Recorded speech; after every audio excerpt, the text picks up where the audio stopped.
Have you ever picked up your child after a long day and thought, "What happened to you?"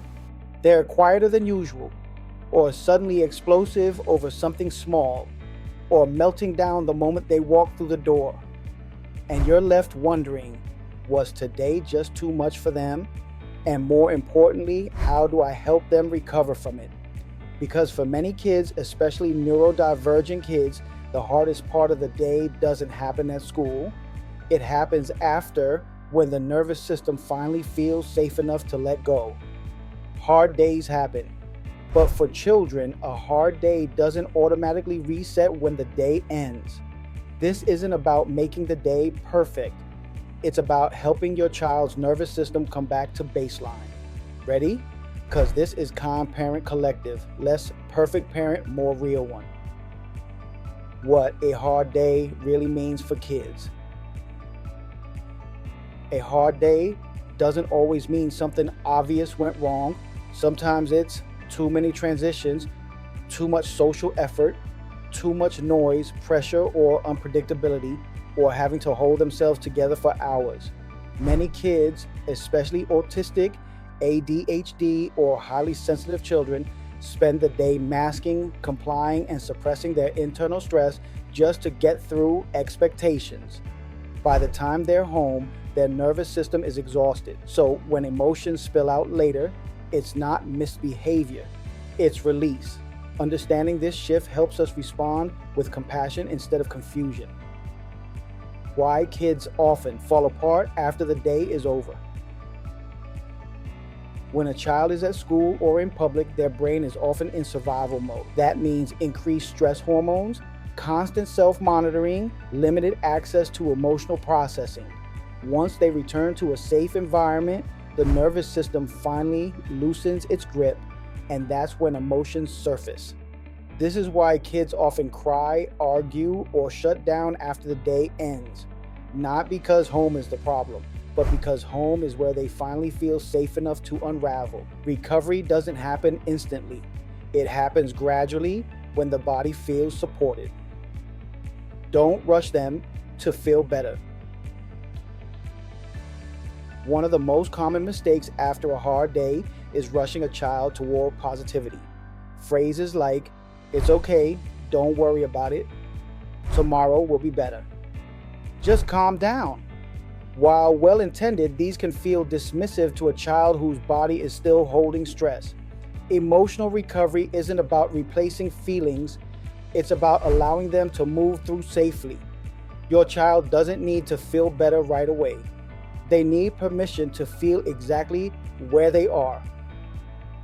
Start with the body, not the story.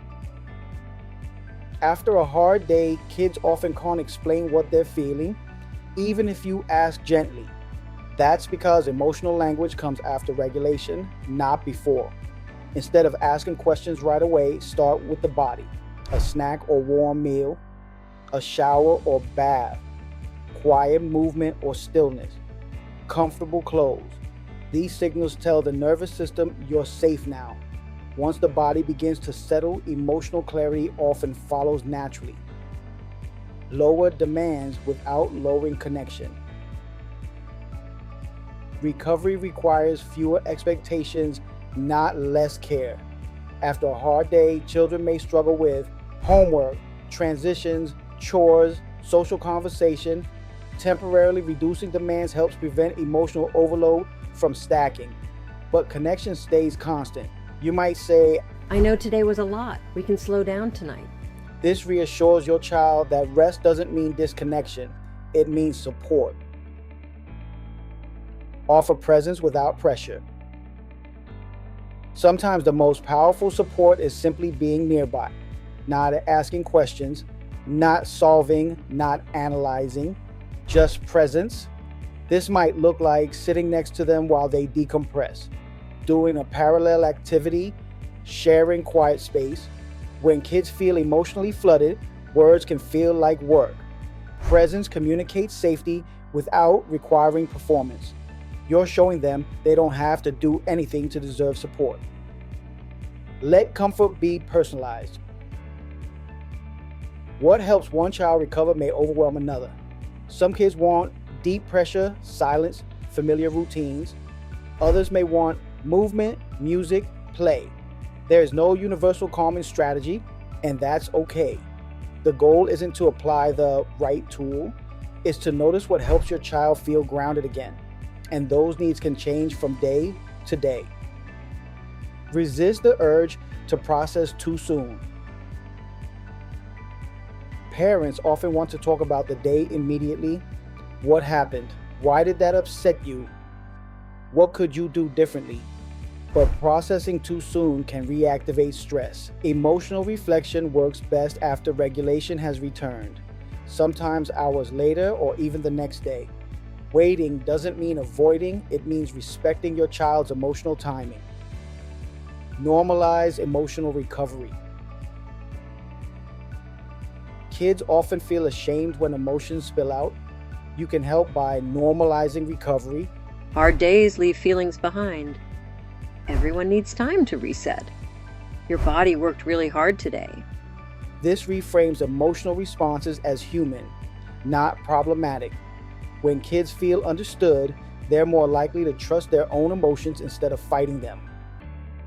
Create predictable end-of-day rituals.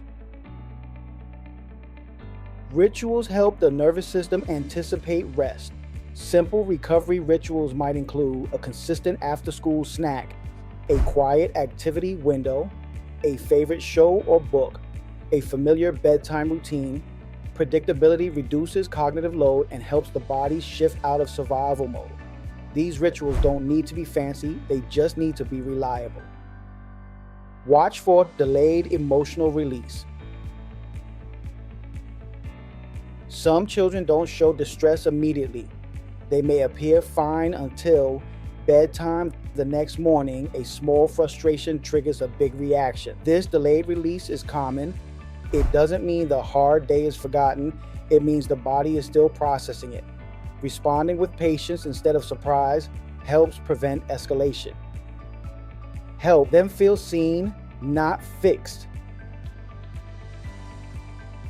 After a hard day, children don't need to be corrected. They need to feel seen. Instead of, let's figure out how to stop this. Try. That looked really hard for you. I'm glad you're home now. Validation doesn't reinforce distress, it reduces it. Feeling understood is often the first step toward emotional recovery. Model emotional recovery yourself. Children learn how to recover by watching us. When you take deep breaths, slow your pace, name your own feelings calmly, you show them that emotional regulation is a process, not a performance. You don't have to be perfectly calm. You just have to be real and repairing. Recovery is the goal, not resolution. Not every hard day needs a lesson. Sometimes the win is simply your child feels safe again. Their body settles. Connection remains intact. That is progress. Emotional recovery builds resilience, not through toughness, but through safety. If your child struggles after hard days, it doesn't mean they're fragile. It means their nervous system worked overtime. And when you help them recover emotionally, you're teaching them something powerful. That feelings are survivable. That support is available. And that home is a place where they can finally exhale. You're not doing this wrong. You're helping them heal, one hard day at a time.